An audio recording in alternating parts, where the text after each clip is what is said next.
Well, howdy guys. Now we know that wokeness has got into everything, don't we? And we know the carriers of the wokeness. It's femons, of course. They don't have an original idea of themselves. They have to move into something else, take it over, and change it. Feminize it. But of course, it's never been successful at all. So here's a franchise they destroyed. And I remember seeing The Empire Strikes Back, original. I was in Canada, and I saw it at the drive-in. That's a place where you drive your car in or your truck in, you park, and there's a massive great big screen, a large store where you can get popcorn and drinks. Of course, we used to sneak beer in. And you hang a speaker on your window, at least in my day. Now they just tune the radio in. And if you think about it, look how quickly they destroyed Star Wars. They did the usual things, of course. Took all the males away and put the femons in the main character places. Had males there, but they were just simps. And of course it has to be filled, more or less, with anti-male propaganda. But who are they making these things for? Themselves? Because nobody else wants them. Not even the feminists. Oh, they say it's a great film, but they don't even go watch it either. Of course, then they've destroyed Star Trek too, haven't they? I remember the originals. I didn't mind Generations either after a while. It was terrible at first. But they feminized that too. And look at the garbage it is today. Look how long it's been around. Look how quickly it got destroyed. That's how toxic wokeness is. What about Ghostbusters? Ha! A classic. Once again, they didn't have an original idea.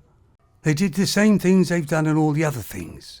Take the males out, masculinity out, put feminism in. And I thought maybe I'll make Charlie's Angels again. But with males. What do you think? Anyway, of course, it was dreadful, wasn't it? Then yes, they've got into the comic books as well. And turned that into the same sort of trollop stuff. It's funny, they must have a woke machine, I guess. They put everything in this woke machine and it all comes out the same. And after the wokeness started coming out, the comic book industry didn't last long, did it? And then, of course, they got into the gaming industry. One of the places where males could actually sit down, relax, escape. I remember the gaming industry. There was a couple of femons in it, but not many. Because it wasn't their bag. They weren't interested. They were more interested in trying new makeup or going shopping. Until they realized that's where the males were. And the amount of money it generated. And they started complaining about there's no games for femons. They weren't allowed in. They started getting into the gamers, causing havoc, of course. Then they got deeper into the industry. And the formula is always the same. Get femons in, get them promoted, take it over, make it all about them, make it woke. But it always is a disaster. It always fails. Why don't they see that? Maybe it's just to destroy everything the males like. The trouble is they're destroying it for themselves as well, aren't they? Of course, we all know that the UK police force has gone woke because they let loads of femons in by lowering the standards and quickly promoting them. And now the UK police force is about feelings. You can get arrested by calling somebody a name and hurting their feelings. And because of all the resources are put onto these silly ideas, there's no real resources to combat crime.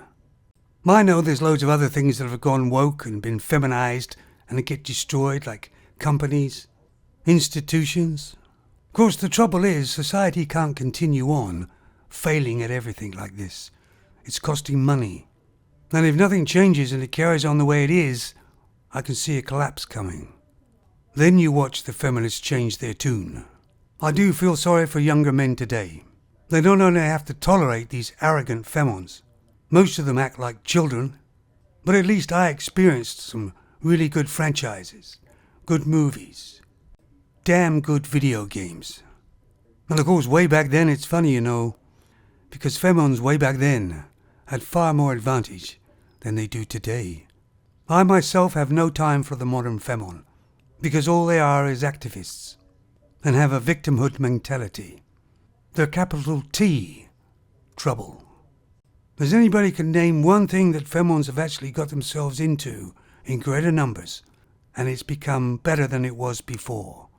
Just one. Something that doesn't have to do with sex, that is.